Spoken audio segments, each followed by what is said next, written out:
irmão incomoda a minha namorada e leva as coisas ao extremo num casamento, mas agora a recessão para gente como ele na prisão é que se tornou extrema. Desde que a Vitória, a minha namorada de 25 anos, entrou para a família, o Samuel começou a comportar-se de maneira inadequada, fazendo-a sentir-se muito desconfortável com as suas ações.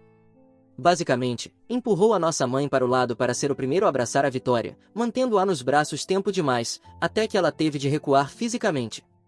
Durante o jantar, continuou a arranjar desculpas para lhe tocar no braço ou no ombro, contando piadas sem graça que não faziam sentido, já que se tinham acabado de conhecer, e literalmente meteu-se várias vezes entre nós para se sentar ao lado dela. Ultrapassou completamente os limites quando tentou dar-lhe comida com o seu próprio garfo, mantendo um contato visual intenso. A Vitória, obviamente, sentia-se desconfortável, mas continuou a ser educada, pois era o nosso primeiro encontro familiar e ela não tinha confiança para lhe dizer alguma coisa. Durante toda a noite, o Samuel continuou a contar histórias embaraçosas sobre mim de quando eu era criança, distorcendo-as para me fazer parecer um tolo patético. Chegou até a inventar uma história completa sobre como teve de salvar a minha namorada do secundário do meu suposto abuso emocional, o que nunca aconteceu. A Vitória sabia que essas histórias não eram verdadeiras porque eu já lhe tinha falado sobre a minha adolescência, mas os meus pais ficaram ali, a acenar com a cabeça, como se o Samuel estivesse a dizer a mais pura verdade. Depois do jantar, as coisas ficaram ainda piores. A Vitória ofereceu-se para ajudar a limpar, porque é uma pessoa educada. Eu estava a ajudar o meu pai a mover umas caixas na garagem quando percebi que já não via a Vitória há algum tempo. Encontrei-a na cozinha com o Samuel, que lhe bloqueava literalmente a passagem para a porta. Ele tinha-a encurralada contra o lava-loiça e dizia-lhe que ela merecia alguém mais emocionante do que o seu irmão mais velho, aborrecido e instável. Estava demasiado perto dela e tinha a mão apoiada na bancada, junto à sua anca. A Vitória já lhe tinha pedido 2 vezes que se afastasse quando eu entrei. Quando me viu, ficou aliviada e veio colocar-se ao meu lado. O Samuel apenas se riu, tentando fazer parecer que era uma brincadeira, mas eu podia sentir a Vitória tremer. Acho que preciso de dar um pouco de contexto sobre a nossa dinâmica familiar para que tudo isto faça sentido. O Samuel e eu crescemos numa família de classe média alta, numa pequena cidade do Minnesota. Os nossos pais trabalham no setor imobiliário e ganham bastante dinheiro, mas sempre se focaram mais em manter as aparências do que em construir verdadeiras relações familiares. O Samuel nasceu quando eu tinha 3 anos, e desde o momento em que chegou, tornou-se o centro do universo dos nossos pais. Quando crescemos, o Samuel começou a demonstrar comportamentos realmente preocupantes, que os meus pais ignoraram completamente. Quando tinha 6 anos, partiu de propósito a minha consola de videojogos só porque eu não o deixei jogar quando ele queria. Em vez de o castigarem, os meus pais compraram-lhe uma própria e disseram-me que eu devia ter partilhado. Quando tinha 12, matou o meu hamster ao alimentá-lo com chocolate, sabendo que era tóxico, mas os meus pais disseram que tinha sido um acidente e que eu não devia ter um animal de estimação se não ia saber cuidar dele. No secundário, espalhou rumores de que eu tinha traído a minha namorada da altura, o que fez com que terminássemos. Os meus pais disseram que ele estava apenas a ser protetor com ela. Esse padrão continuou na nossa vida adulta. O Samuel ainda vive com os nossos pais, trabalha no escritório imobiliário do meu pai e basicamente faz o que quer. Sabotou todas as relações que tentei ter. Com a minha última namorada antes da Vitória, convenceu a família dela de que eu tinha um vício em jogo, o que era completamente falso. Antes disso, disse a outra namorada que eu tinha traído todas as minhas anteriores, também mentira. Quando conheci a Vitória, decidi fazer as coisas de maneira diferente. Mantive a nossa relação completamente em segredo da minha família durante os primeiros 3 meses porque queria protegê-la das táticas habituais do Samuel. A Vitória é, honestamente, a melhor coisa que me aconteceu na vida. Trabalha como enfermeira pediátrica no hospital local. Conhecemo-nos na cafetaria do hospital, onde eu estava a beber café enquanto visitava um colega que tinha sido operado. Ela estava no intervalo para o almoço e começamos a falar sobre o café horrível do hospital. Depois de algumas conversas sobre café, começamos a sair e tudo simplesmente pareceu certo. A Vitória sabe tudo sobre a minha história familiar porque eu queria que ela estivesse preparada. Na verdade, foi ela quem me encorajou a apresentá-la à minha família, dizendo que talvez as coisas fossem diferentes agora que já éramos adultos. Ela tenta sempre ver o melhor nas pessoas, o que é uma das coisas que mais gosto nela. Acabei por ceder e apresentei a Vitória à minha família num jantar, no mês passado, e foi aí que tudo começou a desmoronar-se. O verdadeiro problema começou alguns dias depois do jantar. A Vitória começou a receber chamadas e mensagens estranhas de números desconhecidos. No início, era apenas alguém a respirar do outro lado da linha ou chamadas que eram desligadas quando ela atendia. Depois, começaram a deixar mensagens de voz cada vez mais estranhas. Algumas mensagens mencionavam detalhes específicos sobre o seu horário de trabalho e o que ela tinha vestido nesse dia, o que mostrava que alguém a estava a observar. Inicialmente, a Vitória não fez a ligação, mas eu reconheci algumas das vozes como sendo de antigos amigos do Samuel do secundário. Esse grupo de rapazes ainda anda com ele e basicamente faz tudo o que ele manda, um grupo de idiotas fracassados. Quando a Vitória bloqueou esses números, começaram a ligar de outros novos. Depois, os amigos do Samuel começaram a aparecer no hospital, fingindo ser visitantes, mas apenas a rondar a ala pediátrica, onde a Vitória trabalha. A semana passada, um deles seguiu-a até o carro depois do turno da noite. Ela estava tão assustada que me ligou a chorar do carro. Tive de ir buscá-la e conduzir o carro dela para casa, enquanto um amigo meu nos seguia no seu carro para garantir que não estavam a persegui-la. A Vitória começou a ter ataques de pânico antes dos turnos e os colegas dela já perceberam que algo não está bem. Ontem, finalmente tive provas suficientes para confrontar o Samuel diretamente. Fui à casa dos nossos pais e mostrei-lhe tudo. Ele ficou apenas a sorrir, depois olhou-me nos olhos e disse que não fazia ideia do que eu estava a falar, mas que talvez, se a Vitória não fosse tão convencida, as pessoas não sentissem necessidade de lhe ensinar uma lição. Isso foi o suficiente para eu lhe dar um soco na cara. Agora estou no apartamento da Vitória, onde passei a noite. Ela finalmente adormeceu depois de chorar durante horas, com medo de ir trabalhar amanhã. Simplesmente, já não sei o que fazer. O supervisor dela tem sido compreensivo até agora, mas a Vitória está preocupada em perder o emprego se isto continuar a piorar. Ela adora trabalhar com as crianças na ala pediátrica e não deveria ter de desistir disso por causa do meu irmão psicótico. Cada vez que penso que o Samuel não pode descer mais baixo, ele prova-me que estou errado. Os nossos pais continuam a permitir completamente o seu comportamento, a polícia não fará nada sem mais provas concretas que o liguem diretamente ao assédio, a Vitória está a viver com medo. O emprego dela pode estar em risco e a minha família está a agir como se fossemos nós os que estão a causar problemas. Edição: sei que denunciar os amigos dele, o que vamos fazer, pode ajudar a polícia a tomar alguma atitude contra o meu irmão, mas esse grupo de idiotas com certeza tem medo suficiente dele para não se atrever a acusá-lo. Atualização 1. Tenho de agradecer pelos comentários e conselhos que deixaram. A Vitória e eu temos tentado seguir as recomendações de muitos de vocês sobre como documentar tudo e tomar medidas legais, mas, mesmo assim, as coisas só pioraram nestas 2 últimas semanas. Seguimos o conselho de ir à polícia. A Vitória e eu passamos horas a reunir provas, capturas de ecrã de todas as mensagens ameaçadoras, gravações das mensagens de voz e imagens das câmaras de segurança do hospital que mostravam os amigos do Samuel a rondar o local. Também tínhamos declarações escritas de 3 colegas da Vitória, que testemunharam o comportamento de assédio. O agente com quem falamos pareceu preocupado no início, especialmente por ser assédio no local de trabalho, mas depois tudo se complicou. Acontece que o melhor amigo do Samuel, o Tyler, um dos principais envolvidos no assédio à Vitória, é filho de um sargento da polícia local. Quando mencionamos o apelido do Tyler, a atitude do agente mudou completamente. Começou a sugerir que talvez a Vitória estivesse a interpretar mal a atenção amigável dos rapazes e que eles estavam apenas a rondar o hospital por razões legítimas. Teve até o descaramento de perguntar se, por acaso, a Vitória não teria incentivado a atenção deles de alguma forma. Pedimos para falar com outro agente, de preferência uma mulher, mas só nos deram desculpas. No fim, disseram-nos que iriam emitir advertências às pessoas que conseguimos identificar nas gravações de segurança, mas que isso era o máximo que podiam fazer sem provas concretas de ameaças reais. Foi uma completa perda de tempo. A reação dos meus pais foi ainda pior do que eu esperava. No dia seguinte a termos ido à polícia, o Samuel apareceu em casa dos nossos pais com um olho negro, dizendo que eu o tinha atacado outra vez. Eu nem sequer o via desde a noite em que lhe dei um soco. E podem acreditar que os meus pais acreditaram nele imediatamente.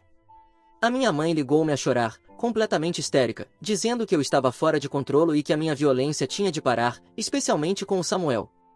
Disse que ir à polícia provava que eu estava a tentar arruinar o futuro dele por causa de um mal-entendido ridículo. Depois, ligou-me o meu pai, furioso. Disse-me que, a partir de agora, eu não podia contar com eles para nada, seja dinheiro ou um emprego na empresa da família.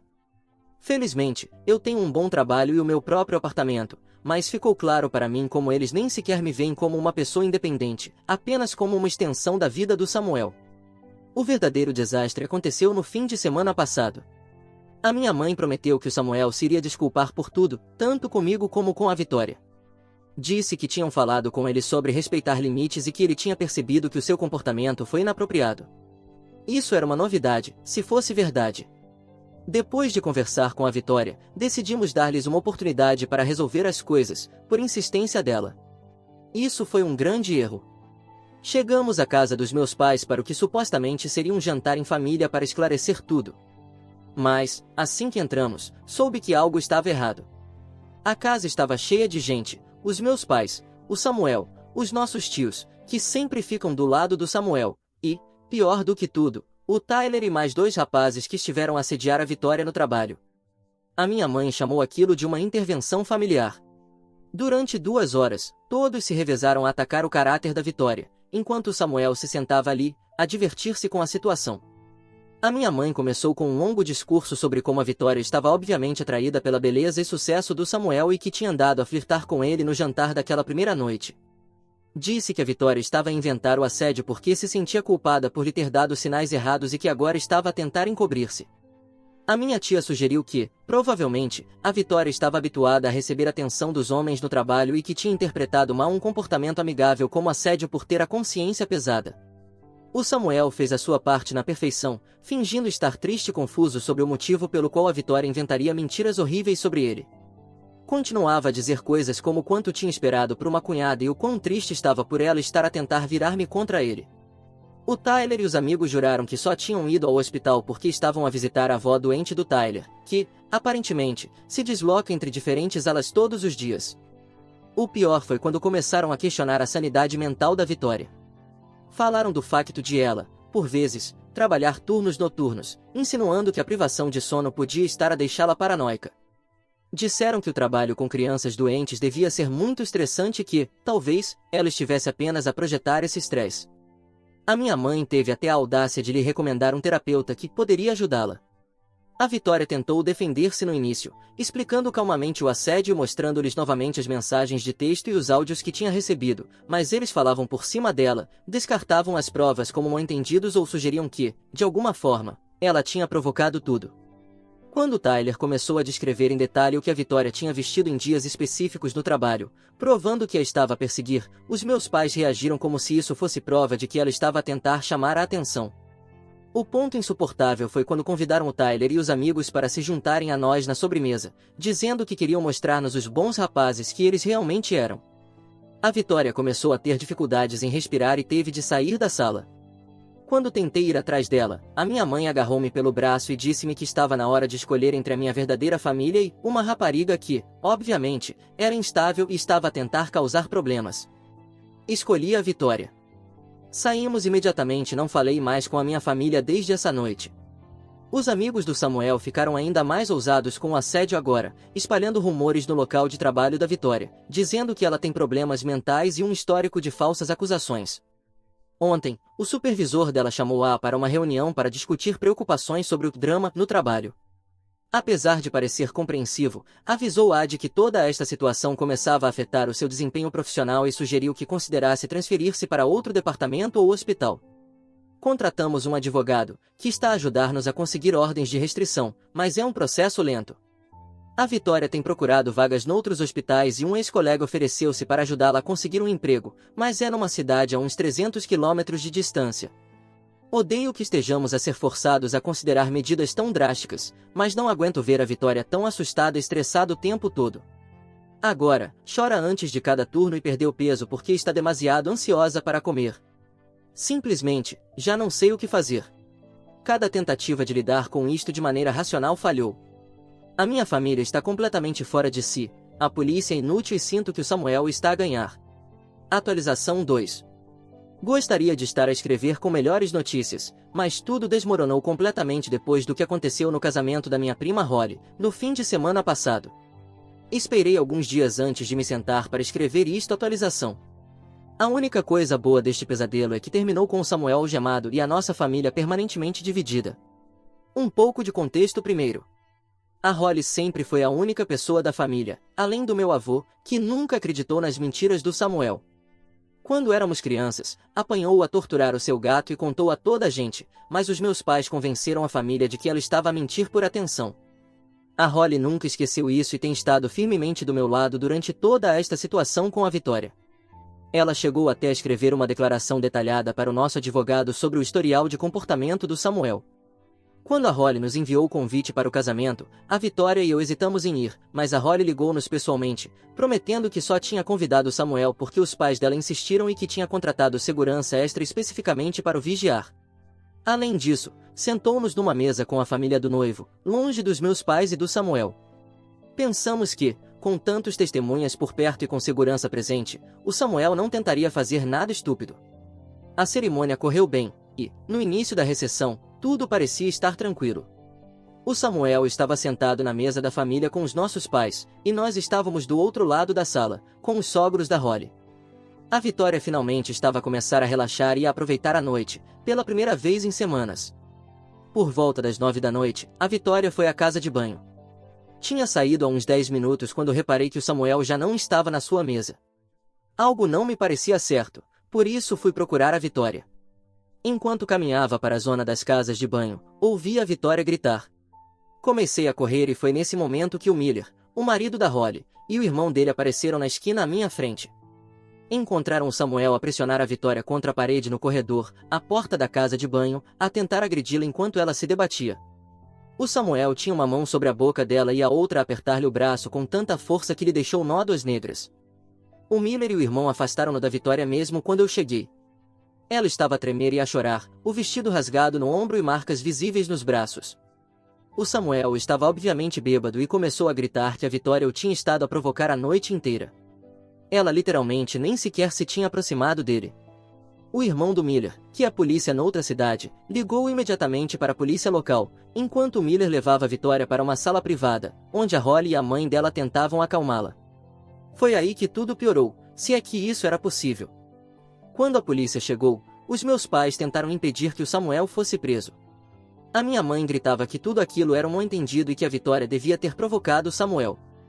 O meu pai chegou ao ponto de tentar impedir fisicamente os agentes de lhe colocarem as algemas, dizendo que aquilo devia ser tratado como um assunto de família, mas os polícias avisaram-no de que também podiam prendê-lo. O Samuel passou de chorar, dizendo que a Vitória o tinha seduzido, para ameaçar toda a gente, dizendo que ninguém fazia ideia do que ele era capaz. Parecia completamente fora de si. Quando finalmente o estavam a meter dentro do carro da polícia, começou a gritar que a Vitória era uma prostituta e que o tinha estado a provocar desde a primeira vez que se conheceram. Vários convidados filmaram todo o surto com os seus telemóveis. As consequências têm sido brutais. Os meus pais estão descontrolados, a ligar para toda a família para espalhar a sua versão dos acontecimentos. Segundo eles, a Vitória levou o Samuel para um local isolado, fez-lhe avanços e depois gritou agressão quando ele a rejeitou. Estão a dizer que ela planeou tudo para se vingar do Samuel por expor as suas mentiras sobre o assédio. Chegaram até a afirmar que o Miller e o irmão bateram no Samuel antes de a polícia chegar, o que não é verdade, e que a Vitória causou os próprios hematomas. A única coisa positiva é que o vídeo do casamento da Holly captou o Samuel a segui-la até a casa de banho. Entre isso, os hematomas, várias testemunhas e os vídeos do surto dele durante a detenção, o nosso advogado tem muito material com que trabalhar. Vários familiares que estavam no casamento já se manifestaram, dando declarações sobre o comportamento do Samuel durante toda a noite, incluindo comentários vulgares sobre a Vitória e o facto de a ter estado a seguir pela recepção. Os meus pais agora estão a ameaçar deserdar-me se a Vitória não retirar as queixas. Até apareceram no meu apartamento ontem e causaram tal escândalo que os meus vizinhos chamaram a polícia. A minha mãe chorava, dizendo que eu estava a mandar o bebê dela para a prisão, enquanto meu pai ameaçava garantir que eu nunca mais teria trabalho neste estado. A Vitória e eu já tomamos a nossa decisão. Ela aceitou a oferta de trabalho no hospital a 300 quilômetros de distância e eu fiz os arranjos para trabalhar remotamente para minha empresa. Vamos mudar-nos no final do próximo mês. Muita gente pode pensar que estamos a fugir, mas simplesmente precisamos de nos afastar de toda esta toxicidade e começar de novo noutro lugar. A Holly compreende e prometeu manter-nos informados sobre qualquer coisa que precisemos de saber sobre a família. O mais difícil em tudo isto é saber que a minha família nunca irá admitir que o Samuel precisa de ajuda. Mesmo depois de o verem agredir alguém num casamento, à frente de testemunhas, continuam a defendê-lo e a culpar a vítima. Pergunto-me se as coisas teriam sido diferentes se alguém tivesse intervindo quando éramos crianças, mas acho que nunca iremos saber.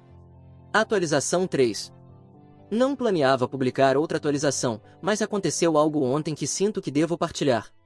Depois de 4 anos abençoados de silêncio por parte da minha família, recebi um telefonema histérico da minha mãe. Primeiro, uma atualização rápida sobre como estão as coisas com a Vitória e comigo. Casamo-nos há 2 anos, numa cerimônia pequena, com a família da Holly e os familiares da Vitória. Compramos uma casa na nossa nova cidade e a Vitória agora é chefe de enfermagem pediátrica no hospital onde trabalha. Eu continuo a trabalhar remotamente para a mesma empresa, mas fui promovido no ano passado. Esperamos a nossa primeira filha, uma menina, dentro de 3 meses. A vida tem sido tranquila e feliz, o que torna tudo o que vou partilhar ainda mais perturbador. Ontem à tarde, estava numa reunião quando meu telefone começou a tocar com chamadas da minha mãe. Normalmente, ignoro números desconhecidos, já que a minha família costuma trocar de número para tentar contactar-nos, mas desta vez ela deixou uma mensagem de voz. Acontece que o Samuel casou-se no ano passado com uma mulher chamada Rachel. Nenhum de nós sabia porque não tivemos qualquer contato com essa parte da família desde o incidente no casamento. Aparentemente, o Samuel conheceu a Rachel na igreja e as famílias deles arranjaram o casamento rapidamente. A minha mãe falava sobre como tudo parecia perfeito, como Samuel finalmente tinha encontrado uma boa mulher cristã que o compreendia, e como todos estavam tão felizes, até a semana passada. Na quinta-feira passada, uma colega de trabalho da Rachel chamou a polícia depois de ela faltar 3 dias ao trabalho sem dar notícias. Quando os agentes foram fazer um controle de bem-estar, encontraram a Rachel com ferimentos graves. 2 costelas partidas, um pulso fraturado e nódoas negras por todo o corpo. Mas aqui está a parte que realmente me chocou. Quando a polícia investigou, descobriu que o meu pai tinha ajudado Samuel a encobrir o abuso durante meses. A Rachel finalmente desabou e contou tudo aos agentes. O Samuel começou a bater-lhe apenas 2 meses depois de se casarem. Sempre que ela ameaçava sair ou contar a alguém, o meu pai intervinha, usando as suas conexões no ramo imobiliário para pressionar a família da Rachel em relação à hipoteca da casa ou ameaçando fazer com que ela fosse despedida do seu emprego numa empresa de um dos seus amigos. Chegou até a convencer os pais da Rachel de que ela era mentalmente instável e estava a inventar histórias sobre o Samuel, usando exatamente as mesmas táticas que usaram contra a Vitória. O incidente final aconteceu porque a Rachel conseguiu uma promoção no trabalho que lhe daria independência financeira. O Samuel perdeu completamente o controle e bateu-lhe com tanta força que ela não conseguiu ir trabalhar. Quando a Rachel ligou ao meu pai a pedir ajuda, ele disse-lhe para pôr gelo nos ferimentos e lembrar-se dos seus votos matrimoniais. Foi nesse momento que a colega de trabalho da Rachel se envolveu e chamou a polícia. Tanto Samuel como meu pai foram presos. O Samuel por violência doméstica e o meu pai por intimidação de testemunhas e conspiração. A minha mãe queria que eu voltasse para ajudar a resolver tudo. Segundo ela, o Samuel e o meu pai precisavam do meu apoio e a Rachel, obviamente, estava a exagerar as coisas, assim como a Vitória fez. Perdi completamente a paciência. Disse-lhe exatamente o que sentia, que tudo isto era culpa deles. A minha mãe desabou, dizendo que agora percebia que deveriam ter feito algo antes. Admitiu que ela e o meu pai sempre souberam que o Samuel tinha problemas, mas acharam que estavam a protegê-lo ao encobrir tudo. Tarde demais. Desliguei a chamada e bloqueei o novo número dela. Mais tarde, a Holly ligou-me para dar mais alguns detalhes. A polícia está a investigar outras possíveis vítimas, já que várias ex-namoradas do Samuel já vieram a público com histórias semelhantes de abuso e assédio. A Vitória sugeriu que entrássemos em contato com a Rachel através da Holly para lhe oferecer apoio, caso ela precise, o que provavelmente faremos. A Vitória apontou que teve sorte de ter apoio quando lidou com o Samuel, e a Rachel pode precisar de alguém que entenda o que ela está a passar. Algumas pessoas podem achar que estou a ser frio com a minha mãe, mas aprendi que permitir comportamentos tóxicos só leva a mais vítimas. A minha família teve inúmeras oportunidades para mudar e escolheu não o fazer. Agora, podem lidar com as consequências das suas escolhas sem a minha ajuda. O meu trabalho agora é proteger a minha própria família, a minha esposa e a nossa filha que está para nascer. Atualização 4. Muitas pessoas têm me enviado mensagens a pedir uma atualização sobre a situação com o Samuel, o meu pai e a Rachel. Por isso aqui está o que aconteceu nos últimos 6 meses. Primeiro, as boas notícias da nossa parte. A Vitória e eu demos as boas-vindas à nossa filha, Emma, há 3 meses. Ela é perfeitamente saudável e absolutamente linda, embora eu saiba que qualquer pai diria o mesmo sobre a sua filha. A Holly e o marido vieram visitar-nos no mês passado para conhecer a Emma. Agora, as atualizações sobre o caso do Samuel e do meu pai. A Holly tem nos mantido informados, já que ainda está em contato com a família alargada. O Samuel aceitou um acordo judicial no mês passado. Foi condenado a 8 anos de prisão por violência doméstica agravada, com possibilidade de liberdade condicional após 5 anos. O caso do meu pai ainda está em andamento, mas os advogados dele estão, aparentemente, a tentar negociar um acordo. Além disso, a sua licença imobiliária foi suspensa enquanto a investigação continua, e a maioria dos seus parceiros de negócios cortou relações com ele. O desenvolvimento mais surpreendente foi a minha mãe. Depois da nossa última chamada telefônica, ela finalmente começou terapia. Segundo a Holly, mudou-se da casa da família e pediu o divórcio ao meu pai. Na semana passada, enviou-me uma carta de 12 páginas a pedir perdão por tudo. Por ter permitido o comportamento do Samuel durante toda a sua vida, por não me proteger quando éramos crianças, e especialmente, por como trataram a Vitória. Acredito que o terapeuta dela teve um grande papel nisto. Ela reconheceu que tanto ela como meu pai essencialmente criaram um monstro que o Samuel se tornou ao nunca o responsabilizarem pelos seus atos. Mas já é tarde demais para isso. Por isso, ela nunca irá conhecer a Emma, e vamos continuar afastados da minha família. Não queremos uma mãe que, eventualmente, possa perdoar o seu filho de ouro quando ele sair da prisão. A Rachel tem estado em contato conosco através da Holly. Está melhor, a viver com a irmã noutro estado e a receber terapia. Pediu o divórcio e está a cooperar totalmente com os procuradores. Segundo a Holly, várias outras mulheres já se apresentaram para relatar que foram abusadas pelo Samuel no passado, incluindo 2 da igreja dele. A polícia também está a investigar esses casos. Os pais da Rachel têm sido incrivelmente solidários desde que toda a verdade veio à tona. Até começaram a trabalhar com organizações contra a violência doméstica para ajudar outras famílias a reconhecer os sinais de abuso e manipulação. A família alargada dividiu-se basicamente em 2 grupos. A maioria dos familiares mais jovens e dos primos está do nosso lado e do lado da Rachel, enquanto a geração mais velha continua a arranjar desculpas para o Samuel e para o meu pai. A mãe da Holly, a minha tia, criou um grupo de terapia familiar para os parentes que querem entender como as coisas chegaram a este ponto e como fazer melhor para a próxima geração. Quanto a Vitória e a mim, estamos focados na nossa filha. A Vitória voltou a trabalhar a meio tempo na semana passada e foi promovida a diretora de enfermagem pediátrica. Eu continuo a trabalhar remotamente, mas estou a considerar abrir o meu próprio negócio. Construímos uma comunidade maravilhosa aqui, com grandes amigos e uma família escolhida. Atualização 5. Devia-vos pelo menos mais uma atualização, já que muitos estavam preocupados com o que poderia acontecer com o meu pai e o seu julgamento. Também quero responder a outras perguntas, como o que aconteceu com os amigos acossores do meu irmão.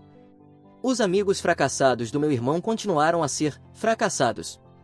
O Tyler, o maior de todos eles, está envolvido com drogas há anos e agora vive numa casa abandonada com outras pessoas como ele. O pai dele reformou-se mais cedo depois de tudo o que aconteceu com o Samuel vir à tona, porque era um dos que encobria este e outros problemas desse grupo. Sei que tentou ajudar o filho, mas, na maioria das vezes, ele foge dos centros de reabilitação e volta para essas casas para consumir. O resto do grupo está na mesma, ou vivem em caravanas, ou são alcoólicos funcionais que passam a maior parte do tempo em bares. Nunca tiveram qualquer perspectiva de alcançar algo na vida. A Rachel está completamente divorciada daquele monstro que eu chamo de irmão. Ficou com alguns bens que pertenciam ao Samuel, incluindo parte do negócio imobiliário do meu pai, que ele lhe tinha transferido há algum tempo. Ela vendeu tudo à concorrência e ainda vive com a irmã. Segundo o que a Vitória me disse da última vez que esteve em contato com ela, está bem melhor agora. A minha mãe também se divorciou e vendeu a sua parte da empresa da família para se mudar para a Flórida. Na minha cidade natal, sobravam poucas pessoas que ainda a apoiavam. Não importa o quanto tentasse pedir perdão ou justificar-se, todos a viam como a mãe do monstro. Por isso, decidiu começar uma nova vida noutro lugar. No último Natal, enviou-me um cartão, como costumávamos fazer anos atrás, quando ainda éramos o que se poderia chamar de família. Antes, tirávamos uma foto juntos e enviávamos para o resto da família. Mas este ano, na foto, estava apenas ela. Era uma imagem bastante triste, sem sorriso, sem nada. Queimei-a na grelha da próxima vez que fiz um churrasco. Ela não pode achar que vai sair impune só com uns pedidos de desculpa, depois de ter convivido com o meu irmão e o meu pai durante tanto tempo, fingindo que não via nada. O meu pai chegou a um acordo judicial, 4 anos de prisão sem direito à liberdade condicional. Mas teve de vender o resto do seu negócio para pagar os advogados. Além disso, será muito difícil recuperar uma licença imobiliária quando sair. O que conseguiu já foi muito bom para ele, e por isso mesmo os advogados lhe custaram tanto dinheiro. Entretanto, o meu irmão ainda está a cumprir a sua pena, mas agora com algo bem pior do que um nariz partido, como o que eu lhe dei. A Holly disse-me que lhe partiram um dos braços, 2 costelas, bateram-lhe tanto na cara que ficou com uma contusão grave. A surra aconteceu depois de ser reconhecido como o vendedor de publicidade do condado e por ter aquela atitude arrogante que sempre o caracterizou. Na prisão, não pode simplesmente agir como se o mundo estivesse aos teus pés quando já não tens o teu pai ou os pais dos teus amigos para te proteger. O meu pai, até agora, não sofreu nada do gênero. Talvez tenha sido mais inteligente. Mas ainda é cedo. A condenação dele está apenas a começar, e ainda há esperança de que alguém o ponha no seu devido lugar. História 2. Minha colega de trabalho tentou me demitir porque meu desempenho a fez parecer mal. Então eu esposei o caso dela. O que você faria se sua colega de trabalho tentasse te demitir porque você fez algo que te fez parecer bem? Você teve um bom desempenho, e isso fez ela parecer mal, mas sabe de uma coisa? Ela não teria parecido mal se simplesmente tivesse feito o trabalho dela. Agora, ela está agindo pelas suas costas, espalhando um monte de mentiras para todos no trabalho e tentando te prejudicar. Então, você vai simplesmente sentar e deixar isso acontecer? Não, não é isso que vamos fazer. Vamos expor o caso dela para todo mundo no escritório e ver o que eles acham disso. Agora, você acha isso mesquinho? Porque eu acho. Meio fora de moda dizer isso, mas literalmente nunca fiz uma postagem aqui antes, e eu sempre vi as pessoas colocando isso antes de postar, então quis fazer também. Aqui vamos nós, leitora antiga, primeira vez postando, haha. Direto ao ponto. Tenho 27 anos, sou mulher e sou muito boa no meu trabalho. Não quero me gabar nem nada, mas sim, sou boa no que faço. Para evitar revelar informações demais sobre mim, vou ser um pouco vaga sobre o que exatamente faço, mas, para quem estiver curioso o suficiente para estar lendo esta parte, meu trabalho envolve gerenciar contas de clientes externos e supervisionar coisas como campanhas para eles. Não vou dizer que tipo de campanha porque isso tornaria meu trabalho meio óbvio, e eu sou paranoica depois de ver algumas histórias de terror aqui de pessoas que foram demitidas por falarem sobre o trabalho online. Então, vou deixar assim. Também quero me antecipar a qualquer troll e dizer que a forma como estou escrevendo aqui, na minha conta pessoal, não reflete o quão profissional eu sou ou como me comporto no trabalho de forma alguma. Isso aqui é claramente um espaço informal. Frases longas e desorganizadas não vão ter repercussão na minha vida, então relaxem. A indústria em que trabalho é muito competitiva. Às vezes é um pouco cansativa, mas é um ambiente no qual eu próspero, então funciona para mim. Mas os indicadores de desempenho são extremamente importantes e determinam tudo, desde aumentos salariais e bônus até promoções. Seus números precisam ser bons, é isso que estou dizendo. E os meus sempre foram. Não sou uma privilegiada que conseguiu tudo de mão beijada. Eu sou uma trabalhadora esforçada e faço bem o meu trabalho. Por causa disso, venho crescendo de forma constante na minha carreira, e agora estou começando a ser reconhecida pela alta gestão. Nas sábias palavras de toda influenciadora de estilo de vida que aparece na minha página de exploração, estou na correria e prosperando. Estou neste emprego há pouco mais de 6 meses, e as coisas estão indo bem. Gostaria de dizer que sou daquelas pessoas que não misturam vida pessoal e profissional, mas tendo a me aproximar dos colegas para tornar o trabalho menos cansativo. Tenho amigos fora do trabalho, obviamente, mas considerando que vejo meus colegas todos os dias, essa ideia de colegas, não amigos, nunca fez muito sentido para mim. Tipo, claro que a Linda do RH não vai ser minha melhor amiga, mas se vou almoçar com as mesmas pessoas todos os dias e sair para beber depois do expediente, vou considerá-los amigos. Emma, 29 anos, era uma dessas amigas. Ou pelo menos eu achava que era. Começamos a trabalhar aqui quase ao mesmo tempo. Não estamos no mesmo departamento, mas ficamos no mesmo andar, e nossas equipes precisam colaborar em praticamente todos os projetos, então nos vemos o tempo todo. À primeira vista, achei que fossemos bem parecidas. Ela passa essa vibe de chefe poderosa e ambiciosa que combinou muito bem comigo no começo, e acabamos nos tornando parceiras de almoço. Na minha opinião, tínhamos uma amizade legal. Não era uma conexão profunda, mas éramos próximas. Almoçávamos juntas, reclamávamos do trabalho, e ela sempre me apoiava quando eu estava tendo um dia ruim ou me sentindo esgotada. Achei que realmente tínhamos o apoio uma da outra aqui dentro. Nos últimos meses, porém, ela começou a se afastar um pouco. No começo, achei que ela só estivesse estressada. Todo mundo tem sua vida pessoal, e eu não sou do tipo que assume que tudo gira em torno de mim, porque poderiam ser 1000 outras coisas. Pensei, ela deve estar ocupada e sem energia no momento e segui em frente. Mas aí parou de ser algo irrelevante. Sabe quando você sente que uma mulher está te dando uma energia estranha? Tipo quando alguém te faz um elogio, mas você percebe que é falso? Estilo Regina George dizendo, meu Deus, eu amo sua saia. Emma começou a me dar uma vibe muito Regina George. E eu não tinha nenhuma prova concreta disso, então me senti meio paranoica. Mas o que aconteceu depois me garantiu que eu não estava exagerando. Tudo começou em um jantar da empresa, algumas semanas atrás, para comemorar 3 anos de parceria com um dos nossos principais clientes. Eu assumi essa conta quando comecei a trabalhar aqui, e as coisas estavam indo muito bem, tanto que o cliente fez um brinde e mencionou meu nome. Até brincou que eu provavelmente já tinha uma promoção encaminhada. Emma estava no jantar e ouviu tudo. Sei que isso a incomodou porque, depois disso, ela parou de me chamar para almoçar e também começou a recusar meus convites. Perguntei a ela outro dia se estava tudo bem, e ela disse que estava atolada de trabalho, algo que eu até acreditaria, se não fosse pelo que aconteceu hoje. As avaliações de fim de ano estão chegando. Todo mundo está nervoso. Eu tive 6 meses excelentes aqui, mas até eu estou um pouco ansiosa. Como eu disse, números são tudo nessa indústria, e as informações correm rápido, então isso importa. Emma sabe disso, e foi por isso que hoje ela me puxou de lado e fez um pedido tão absurdo que estou aqui escrevendo um post sobre isso, porque não posso falar disso no trabalho até ter certeza de que isso não vai se voltar contra mim. Ela basicamente me pediu para sabotar minhas últimas campanhas do ano para que ela parecesse melhor. Nem acho que ela estava realmente pedindo, foi mais uma expectativa do tipo ei, se saia pior para que eu pareça melhor em comparação. Ela deu uma desculpa ridícula sobre termos sido contratadas ao mesmo tempo e trabalharmos juntas, então provavelmente seríamos comparadas. O que até pode ser verdade, mas não é problema meu. Eu disse não, óbvio. Caso ainda não tenha ficado claro, minha carreira é importante para mim. Não vou me sabotar só para que a avaliação dela seja melhor. Isso não é mulheres apoiando mulheres, é uma mulher tentando pisar em outra para se beneficiar. O fato de ela ter achado que poderia me pedir isso já é um insulto. Ela vem me ignorando desde o jantar, então duvido que nossa amizade signifique algo para ela. Se ela quer se sair bem na avaliação, que trabalhe para isso, em vez de tentar me prejudicar.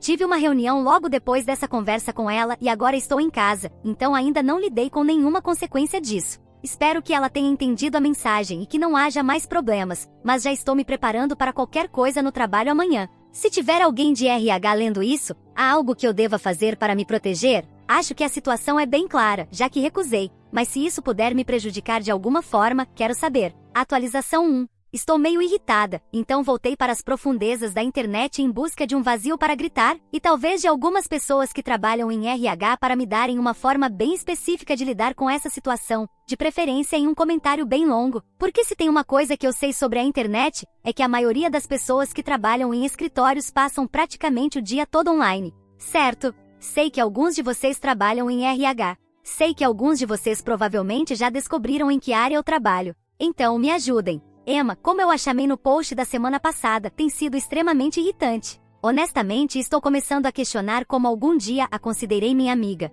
Toda vez que interagimos nesta última semana, juro por Deus que parece que eu alucinei todas as experiências agradáveis que tive com ela nos últimos 6 meses porque, meu Deus, ela tem me tirado do sério como ninguém mais. Acho que a comparação com Regina George que fiz da última vez foi bem apropriada. Ficou ainda mais evidente agora. Ela assumiu completamente o papel de valentona do ensino médio. Ela não me deixa mais sentar na mesa do almoço dela. Ela corre para contar tudo para a professora e tenta levar o crédito pelo trabalho em grupo. Traduzindo isso para o mundo adulto, não almoçamos mais juntas, mas ela continua saindo com nossos amigos em comum e me deixando de fora. Tentou passar por cima de mim para falar diretamente com um cliente de uma conta que eu gerencio sem me avisar e tentou incluir meu trabalho de uma campanha em que trabalhamos juntas na apresentação dela na reunião geral de ontem.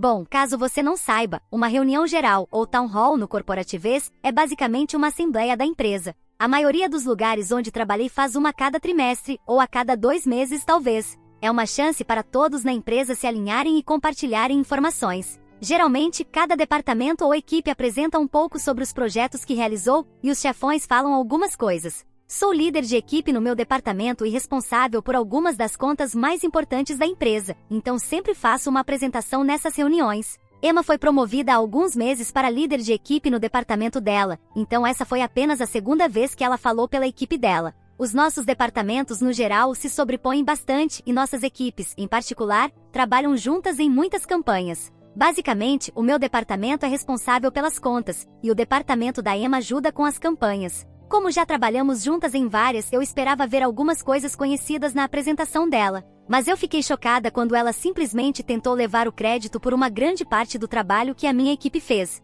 Ela listou algumas das atividades da campanha e falou sobre como ela trabalhou muito para que tudo acontecesse, o que é pura mentira, porque não foi ela quem fez essas coisas. Imagino que já que eu recusei sabotar minha própria carreira para fazê-la parecer melhor, esse tenha sido o plano B dela, roubar o crédito pelo trabalho da minha equipe. Só que eu não ia deixar isso passar. O meu jeito de escrever na internet, cheio de frases longas e desorganizadas, não reflete meu comportamento profissional, ok? Eu lidei com isso do jeito certo. Quando chegou a minha vez de apresentar, fiz questão de agradecer a Emma por mencionar o trabalho árduo da minha equipe e, em seguida, destaquei cada membro do meu time. Expliquei exatamente o que cada um fez, qual parte da campanha foi responsabilidade deles e, claro, os trechos que ela tentou levar o crédito. Um colega meu disse que ela ficou furiosa o tempo todo enquanto eu falava. Mas eu não estou nem aí. Ela tentou atacar a minha equipe, e eu defendi eles. O único problema agora é que se ela teve coragem de fazer isso, talvez aqueles comentários paranoicos me dizendo para agir como a CIA no meu último post não sejam tão paranoicos assim. Eu não sei mais o que ela pode tentar a essa altura, mas está claro que ela está disposta a correr alguns riscos. Então, se tiver algum profissional de RH infiltrado por aqui, por favor, me ajude. Atualização 2. Lembra quando eu disse que não sabia o que minha colega de trabalho babaca poderia fazer a seguir? Lembra? Tão ingênua e esperançosa de minha parte. Agora eu sei. Ela tentou me fazer perder o emprego. Ainda não tenho provas concretas, mas sei com certeza que essa mulher tentou me fazer ser demitida. Por algum motivo, ela acha que se eu parecer mal, isso vai fazer ela parecer bem. Não sei como enfiar na cabeça dura dela que nem sequer estamos no mesmo departamento, então essa competição maluca que ela inventou simplesmente não existe. Nós éramos amigas antes de ela começar com essa palhaçada toda, e eu realmente não entendo por que um cara aleatório de outra empresa dizer que eu deveria ser promovida fez alguma coisa na cabeça dela virar a chave e me transformar na inimiga número 1. Veja bem, meu colega de trabalho, Colin, me ligou mais cedo, o que já foi estranho, porque esse cara é ótimo no trabalho, mas ele é totalmente do tipo, saio às 18 horas em ponto e nem um segundo depois. Basicamente, ele me disse que acabou de descobrir uma tentativa de assassinato contra minha carreira. Na hora pareceu exagerado, mas depois que ele explicou, eu concordei completamente. Primeiro, o contexto. Hoje mais cedo, enquanto eu resolvia algumas questões de uma campanha gigantesca que estamos gerenciando para a conta mais importante da empresa, percebi que um pedido essencial para o sucesso da campanha simplesmente não havia sido feito. Tipo, se isso não fosse resolvido, toda a operação desmoronaria. Mas como ainda não estou a fim de me expor na internet, esse é o máximo de detalhes que vocês vão ter. A pessoa que deveria ter feito isso está doente há alguns dias e internada no hospital, então não quis incomodá-la e não pude descobrir logo de cara o que aconteceu. Mas resolvi o problema, e agora está tudo certo. Essa funcionária trabalha diretamente comigo na minha equipe, então se algo desse errado, a responsabilidade cairia sobre mim. E se eu não tivesse notado isso a tempo, teria dado muito errado. Para mim, foi um grande erro que eu resolveria quando ela voltasse ao trabalho. O importante era que o dano foi evitado. Fiz alguns contatos e consegui que o pedido fosse finalmente processado.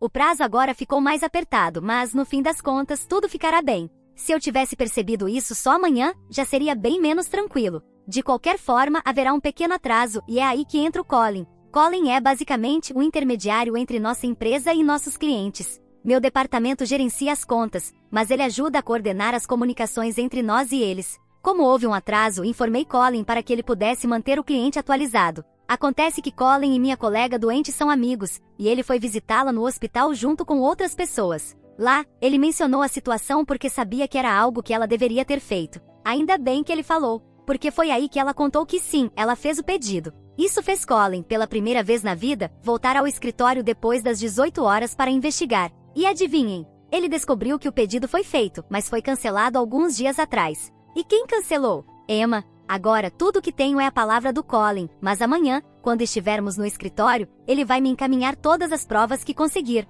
De qualquer forma, eu acredito nele, porque isso é exatamente o que a Emma me pediu para fazer. Ela queria que eu sabotasse algumas campanhas para me prejudicar. Eu disse não. Então agora, ela está tentando sabotá-las por mim. Eu estou com muita raiva. Esquece essa história de me proteger e tentar lidar com isso profissionalmente. Se ela quer atacar minha carreira e jogar sujo, bem, eu posso jogar ainda mais sujo. Ela parece ter esquecido o quão próximas fomos nos últimos 6 meses. Estou mais do que feliz em refrescar a memória dela. Atualização 3. Olá pessoal, sentiram minha falta? Bom, ouçam essa. Eu vi os comentários. Eu ouvi vocês. O jeito que terminei minha última atualização sobre essa novela com minha colega de trabalho foi bem dramático. Mas como uma leitora fiel de AITA e de muitos livros New Adult, acho que ser um pouco dramática já faz parte de mim. E eu quis dizer cada palavra daquilo. De qualquer forma, não quis contar tudo aqui antes de ter 100% de certeza de que as coisas sairiam do jeito que eu queria. Então tive que deixar vocês no suspense por algumas semanas.